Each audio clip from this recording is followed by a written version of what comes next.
கடந்த சட்டப்பேரவை தேர்தலில் அதிமுகவுடன் கூட்டணியில் அங்கம் வகித்து வந்த சரத்குமாரின் சமத்துவ மக்கள் கட்சி அண்மையில் அந்த கூட்டணியில் இருந்து விலகுவதாக அறிவித்தது. இந்நிலையில் மீண்டும் அதிமுக கூட்டணியிலேயே அக்கட்சி இணைந்துள்ளது.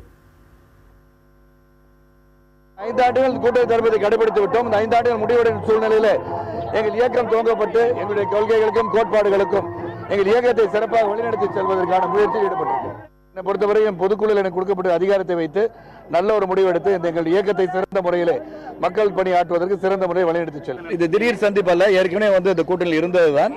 அது சில காரணங்களுக்காக நாங்கள் எங்கள் கட்சியை வளர்க்கின்ற ஒரு பணியில் ஈடுபட்டிருக்கின்றோம். இந்த கட்சியை வளர்ப்பது சிறந்த ஒரு பணியாக எது இருக்கும் என்று சிந்தித்து பார்க்கும்போது பொதுக்குழுவில் இருந்தாலும் சரி, அது செயற்குழுவில் நாங்கள் பேசும்போதும் உயர்மட்ட குழுவில் பேசும்போதும் இப்படிப்பட்ட ஒரு முடிவு தான் சிறப்பாக இருக்கும் என்று சொன்னார்கள். அதற்கான நல்ல உள்ளங்கள் என்னை இணைத்திருக்கிறார்கள். அந்த இணைப்புக்கு நன்றியை தெரிவித்து நிச்சயமாக மீண்டும் மாண்புமிகு புரட்சித் தலைவரின் ஆட்சி வருவதற்கு சமத்துவம்